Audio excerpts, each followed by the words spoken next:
Провести время с пользой и при этом заработать деньги. Для участников 17 трудовых лагерей Сыктывкара это уже норма жизни. Подростки благоустраивают город, участвуют в социальных акциях, сотрудничают с детскими оздоровительными лагерями и помогают взрослым. Елена Кононова знает, чем занять себя летом. Перевязанные веревкой стопки книг вот так по рукам отправляются из временного пристанища обратно в родное здание, обновленную национальную библиотеку. В живой цепи школьники, члены отряда мэра «Безопасный город». Эти ребята, помогая переезжать к книгохранилищу, свои каникулы проводят не только активно, но и зарабатывают на карманные расходы – более 4000 рублей за 10 дней. Восьмиклассник Егор Яценко свою первую зарплату потратит на деталь модели самолета. А еще это повод для гордости. Как-никак он принимает непосредственно участие в таком, можно сказать, историческом событии. Когда на Ленина 89 были, разгружали. Там комната была полностью завалена сверху донизу и до двери. Открываешь дверь, а там перед тобой гора книг. И мы ее всю разгрузили при помощи цепочки.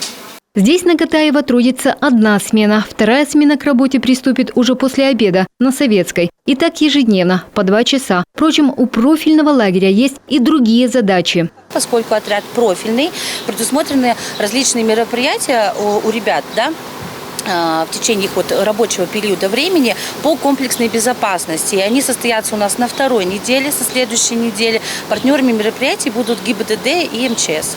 Экодозор тем временем трудовую деятельность развернул в 43-м детском саду столицы. Девочки метлами подметают сухие листья с тротуара, а ребята таскают песок в песочницу. Словом, облагораживают территорию учреждения. Работы здесь много, но детям дают только ту, что им не запрещено. Они не должны красить лакокрасочными изделиями, которые сейчас красят сотрудники детского сада.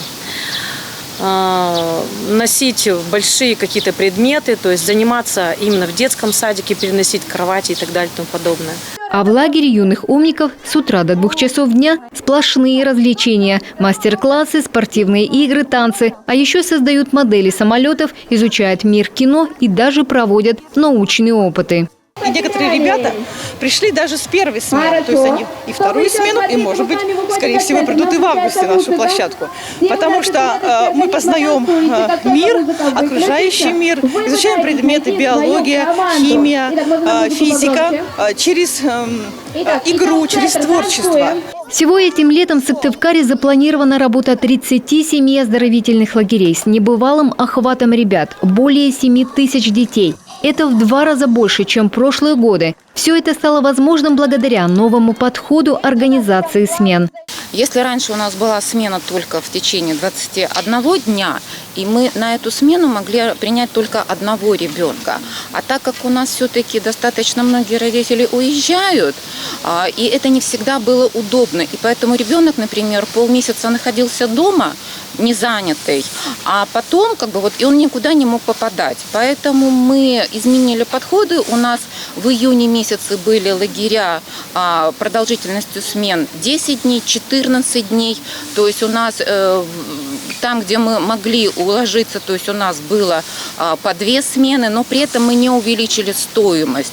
То есть за 2 смены родители заплатили бы столько, сколько бы они заплатили за 1 смену в 21 день. Кроме очных форматов отдыха в Сыктывкаре есть и онлайн-лагеря, такие как, например, «Мятная цапля».